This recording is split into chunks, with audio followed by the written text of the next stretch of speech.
For an offensive lineman versus a defensive lineman, it's essentially the same thing in pass protection. Get lower than that defensive lineman so that you can keep your balance and keep him away from your guy trying to throw the football.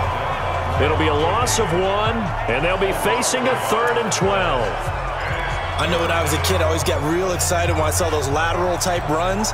But the best backs that made it happen, they put a foot in the ground and just go. That didn't happen there. That play got swallowed up. The last 2 plays each lose a yard. They'll try to move forward here on 3rd and 12.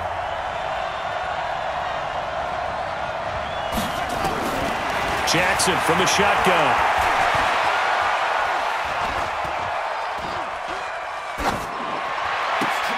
And he's got his man, Marquise Brown. And they're going to get this beyond the 40 before he's taken down. A good pickup there, 26 yards. So the defense blitzed. A nice job picking that up, completing the pass. And how in sync was the quarterback in his center on that play? They saw the blitz, made the appropriate calls, got the line engaged because now they know they're going to be extra guys coming at the quarterback, so they got their assignments down pat and kept them away from him, and he's able to step up in the pocket and fire one now for a really good strike. Buying time to his left. And he'll toss this one incomplete. Seeing no options, he throws it away. Got out of the pocket. Didn't look like he had anybody open, Charles, so just gets rid of it. And a good play by him. If no one's open and you don't have a running lane that you want to take, make the right choice. Get rid of it. Live to fight another down. 2nd and 10. Here's Jackson again. Forced out to his left. And Jackson cannot get away, and he'll go down. Vita Vea breaking through to get the sack. Well, never takes a start to have a good drive. Quite like a big loss on a sack, does it? Now they're looking at a 3rd and long, and suddenly the momentum shifted to the other side of the football. And old Mo is a very, very fickle man. Jackson, and he's going to go down again. Noah Spence, he's the one to get him this time, and back-to-back sacks brings up 4th down. And that is the 3rd sack this offensive line has allowed this first quarter. Man, that puts him on pace. Let me do the rudimentary math here. To be sacked 12 times in a game, I know he's not going to go for that. I wonder if it's going to reshape what they decide to do on offense in terms of play calling. Well, I can tell you what, when he popped up, shaking his head, frustrated right now behind center. Let's go! Let's go! Let's go! Football going back to the Bucs. This is a Bucs team that made a late run to get the record back to being a little bit respectable, but they were really done in by a 3-7 start. Talked about Jameis earlier, but they're right near the top of the league in passing offense, mid-20s or so in rushing, so toward the bottom of the league there. Defensively, they're right at the top in run defense, right at the bottom in pass defense. So sounds simple, but where do you think they look to improve come the offseason? Well, it has to be defense overall. And now look at him go. Touchdown, Tampa Bay. Peyton Barber, 53 yards. As his guys are able to strike first here in this opening quarter. And on that long run, maybe the defense caught napping a little bit. The concentration level may not have been there. I agree with you on that one because those types of plays, when they result like that, they're almost like big bolts of lightning, aren't they? Whoosh, and off he goes. Extra point by Gay is up and good. And it's now a 7-0 game. Now after the touchdown, here's Santos to kick this one away. This is taken at his 4. And he'll take this one near the 25, call it the 26-yard line.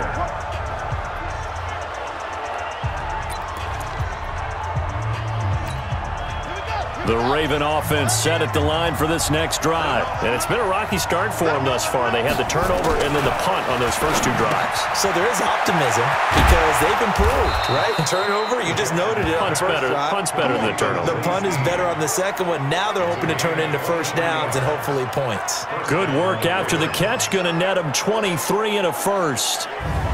Quarterbacks love slant routes because the receivers are breaking right into their line of vision, and receivers love them as well because they're getting the ball on the move and able to catch it and try and get upfield and gain additional yardage.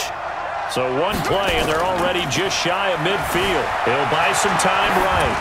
And a flag comes in as that one falls incomplete. Well, let's see who this is on.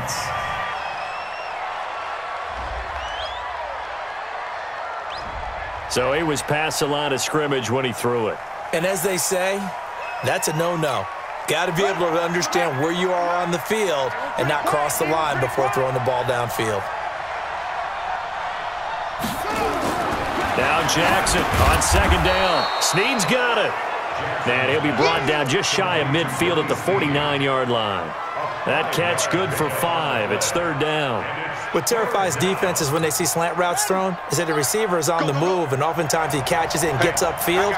Does a really nice job rallying to him and stopping him for a minimal gain. Sliding out of the pocket. And that is incomplete. It was the linebacker, Devin White, there to knock it away.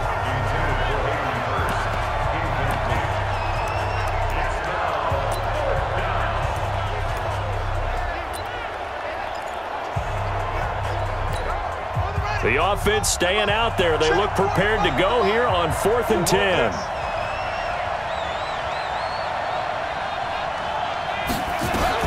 Here we go on 4th down with Jackson. It's complete to Snead. And they'll get him down as he's inside the 40.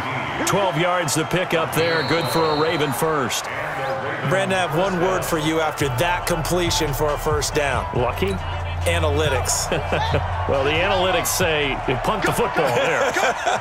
So we're changing the analytics as we go, right? What a big-time play for them, and really took a big-time chance. Yeah, big-time first half chance. Now, meanwhile, a pass that should have been intercepted, but it winds up falling incomplete. Hollywood Brown, the intended receiver, but it's going to be second down.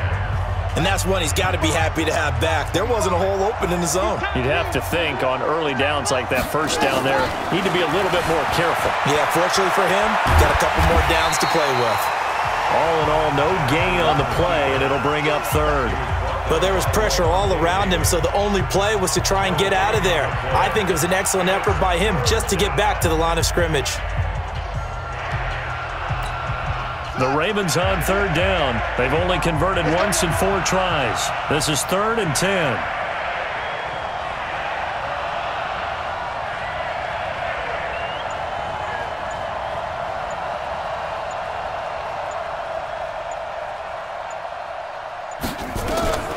Now Jackson operating from the gun. They'll roll him out right. The Bucs defense stiffens and pushes this to 4th down. Even though that one was incomplete, you could see the training that went into that play. He gets out of the pocket, ends up moving to his right. All he's trying to do, though, extend the life of the play. Keep it alive, hoping someone would pop free. Was able to take a pretty good shot with a deep ball, but incomplete.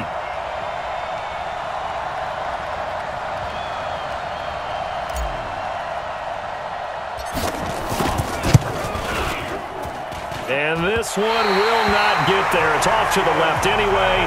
It's no good, and this score will stay right where it is.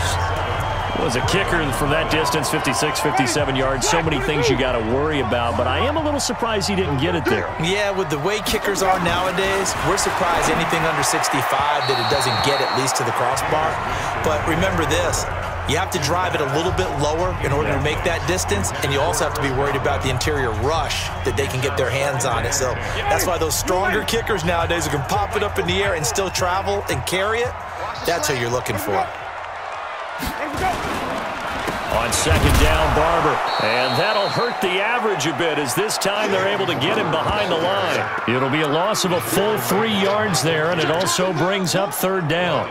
A tale of two extremes. First carry, he went for a bundle. His second goes backward. And how many times have we seen that happen? Because you get that big carry, and you come back and you're all fired up, and sometimes you force a run a little bit, right? Trying to break off that big carry again, and instead it works opposite.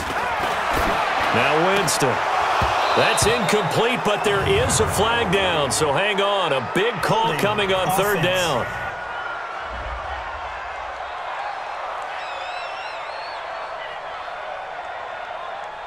So instead of giving them another third down, they'll decline it, brings up 4. Now that's smart football right there. You don't even have to really spend a lot of time considering it. Just know that you're probably going to get the ball back. Good job declining that penalty.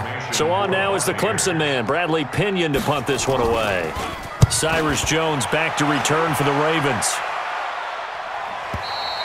And that'll hit in the end zone. Much too much leg there. That'll be a touchback. And now Baltimore gets set.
To take the field. Last time out, they had that long 50-plus yard field goal that they missed.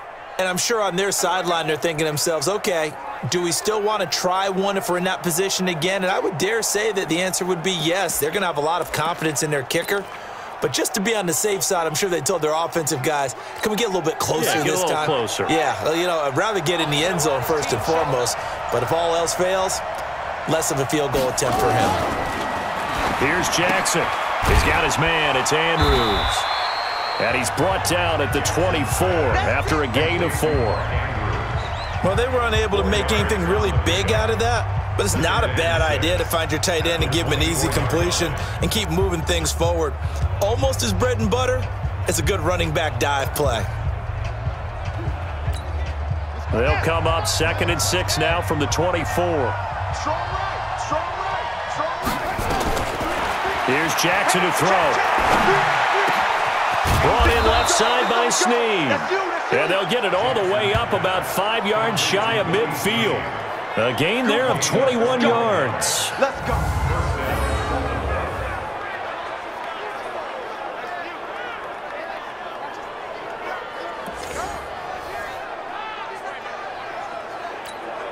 This offense finding its legs now. Here's another 1st and 10. Here we go.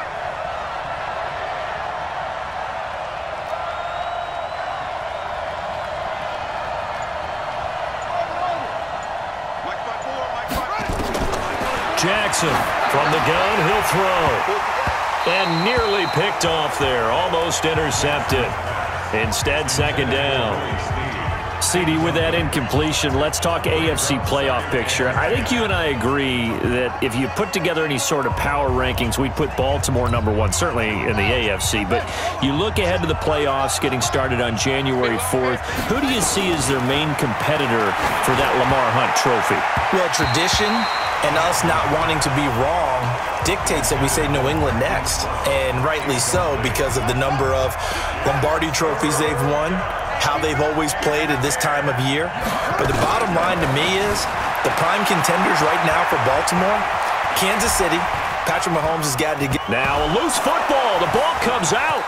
And I think he's going to go. They're not going to get him. And all the way in for a Ravens touchdown. Lamar Jackson, 55 yards, as they are now on the board here in the first half. I think the key to that play was them understanding and knowing that once the ball was out, they were still eligible to pick it up and carry it. Yeah, there was some stand